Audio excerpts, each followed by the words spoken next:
Tiga ekor semut dia mencari makanan. Tiga ekor semut melewati batu yang menghalangi jalan, melewati jembatan untuk menyeberangi sungai, dan melewati kebun mawar. Tiga ekor semut menemukan roti di bawah pohon. Tiga ekor semut sangat senang menemukan roti yang sangat besar, karena dapat berbagi banyak makanan dengan keluarganya. Tiga ekor semut sangat ingin membawa roti pulang ke rumah mereka, tapi mereka tidak pulang membawa roti besar. Oh iya, tiga semut teringat nasihat guru mereka bahwa semakin banyak semut yang bersatu, maka kekuatan yang bertumbuh semakin besar. Jadi, seekor semut akan pulang untuk meminta bantuan semut-semut lain, sedangkan dua semut akan menjaga roti. Tak lama kemudian, banyak semut-semut yang datang untuk membantu menjaga roti. Semut-semut memikul roti dengan penuh semangat. Semut-semut melewati kebun mawar, melintasi jembatan, dan melewati batu. Akhirnya, semut-semut berhasil membawa roti sampai di rumah. Semut-semut sangat senang karena mereka bergotong royong. Roti yang sangat besar tidak terasa berat, dan roti dapat digunakan untuk sampai mereka. Semut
Halo teman-teman, ayo siapa yang pernah berjoki di sekolah bangunan? Kamu pernah pasti tahu ya apa yang namanya gotong royong. Gotong artinya bekerja dan royong artinya bersama-sama. Yang betul, gotong royong adalah berjalan bersama dengan sukarela supaya kita lebih mudah, mudah dan mudah.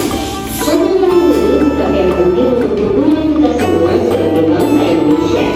Sesungguhnya gotong royong membuat ruang bagi Pancasila Silaturahmi yaitu persatuan Indonesia.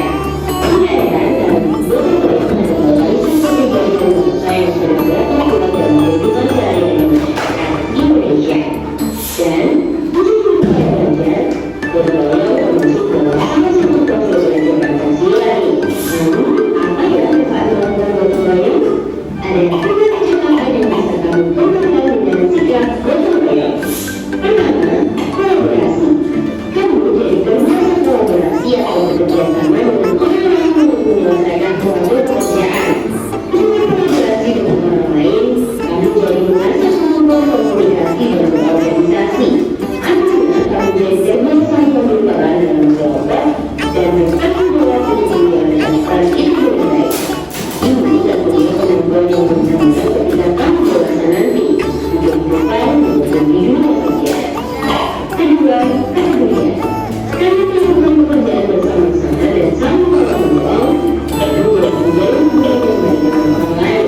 Kebersamaan dan kebersamaan saling menghargai dan rasa bertanggung jawab dalam gotong royong. Ini artinya kamu menumbuh kepedulian terhadap orang lain. Dengan kepedulian bersama membuat kamu menjadi damai dan aman. Terakhir, berbagi. Dengan gotong royong, sama kamu berbagi waktu dan tenaga dalam menyelesaikan pekerjaan. Tidak hanya itu, kamu juga berbagi arti dari ilmu yang kamu punyai dengan kemampuan bersama. Nah, tentunya informasi dan ilmu tidak berkurang ya kalau berbagi. Malah dengan saling berbagi, tapi dengan informasi dan ilmu yang kita punyai. Wah, banyak ya manfaat gotong royong. Lalu, gimana dong biar kita bisa menjaga gotong royong? Ada beberapa cara nih. Kalau kamu keluarga bisa kamu biasakan menggunakan di rumah. Misalnya, bantu memasak, menyetel, mencuci piring. Pekerjaan dari Jepang selesai dan kamu tinggal menyetrika yang ibu. Kalau di lingkungan sekolah ada banyak keseruan untuk gotong royong. Misalnya ada kegiatan membersihkan sekolah atau tugas kelompok. Nah, kalau ada kesempatan ini, kamu kerjakan dengan sungguh-sungguh ya. Usahalah untuk menjalankan peran dengan baik dan membangun pada kelompok penuh. Terakhir, untuk masyarakat, kamu mungkin belum bisa ikut sesuatu yang benar-benar besar. Tapi tetap bisa bagi suatu pekerjaan yang lebih ringan seperti membersihkan peralatan atau merawat rumah. Apapun bentuk bantuanmu, pasti menghargai dan menambah suasana kekeluargaan. Nah, itu dia tentang gotong royong dan apa saja yang bisa kamu lakukan untuk membersihkan bumi. Sekarang aku mau tanya nih, kapan kamu mulai gotong royong dan gimana? Jawab ya di kolom komentar supaya teman-temanmu juga terinspirasi. Sampai jumpa di video selanjutnya ya, Oke? Kecil kita. Oke, jadi tadi gotong artinya apa? Bekerja. Bekerja royong? Sama. Nah, berarti gotong royong? Bersama.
nggak? Kalau kamu ada apa-apa, perlu bantuan nggak? Perlu. Ya, kamu misalnya jatuh. Ya, jatuh kita tolong temannya untuk bangunin, ya bangunkan ya. Itu yang kedua. Jadi gotong royong selain kita bisa berkolaborasi satu sama lain, kita punya rasa kepedulian karena manusia tidak luput dari yang namanya kepedulian. Kita sebagai manusia harus punya yang namanya rasa simpati, empati. Ya nggak boleh ya kita cuek ya sama sesama manusia. Itu artinya juga kita harus selalu menolong. Yang ketiga tadi apa? Berbagi. Apa maksudnya berbagi? Berbagi apa? Contohnya berbagi air, berbagi makanan, ya berbagi apa saja yang kita punya. Kamu misalnya di Alvaro bawa kue, dibawakan kuenya sama mamanya satu loyang, satu dus. Bisa nggak Alvaro habisin sendirian? Gimana caranya biar cepat habis kuenya, tapi nggak terbuang sia-sia? Dipotong-potong kemudian dibagikan ke teman-teman. Jadinya Alvaro dapat berkah, dapat pahala, yang lainnya juga yang tadinya kelaparan jadi kebanyakan. Jadi ada 3. Rizky mau tanya apa? Contoh gotong royong di rumah apa? Apa? Asyad bersihkan kamar. Terus juga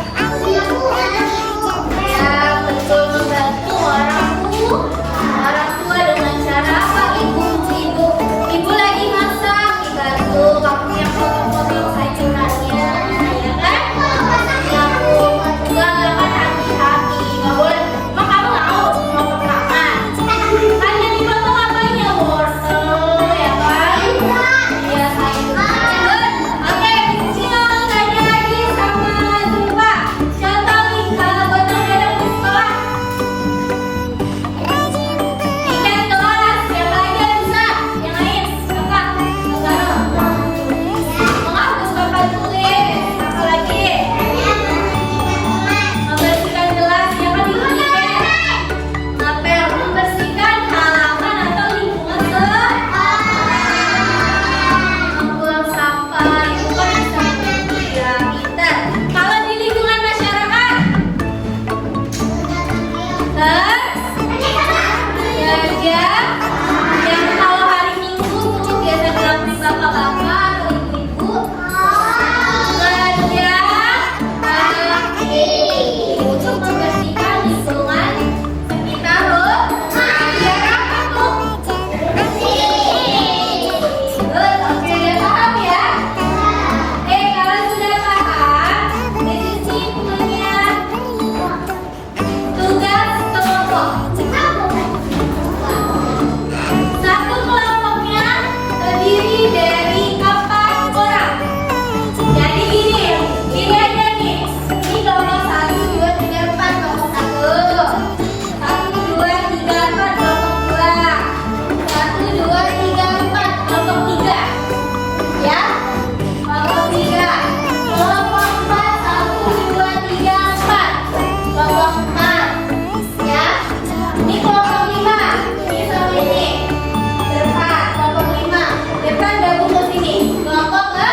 Nah, tugas kelompoknya nanti setiap kelompok di sini mau bagi-bagi amplop. Bagi-bagi amplop. Amplopnya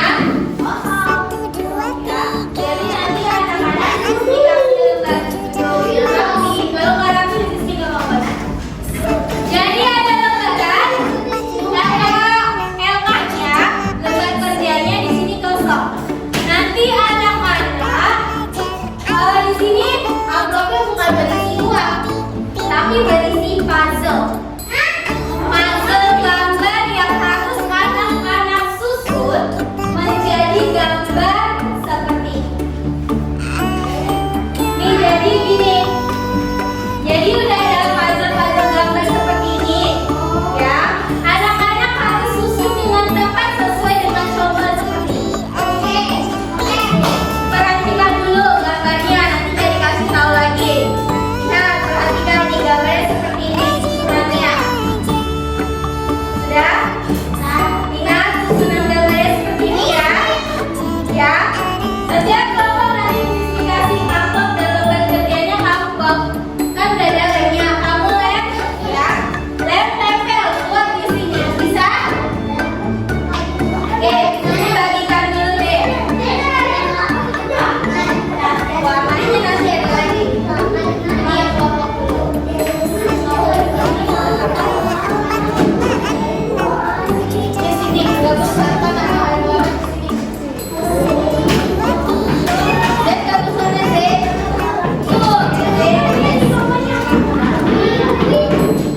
Gak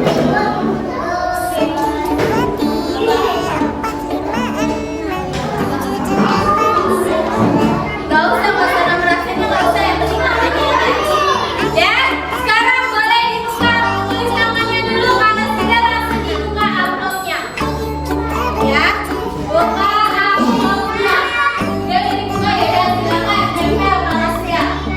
Kalau sudah yakin, Rizky kasih contohnya di depan.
Ini yang disebut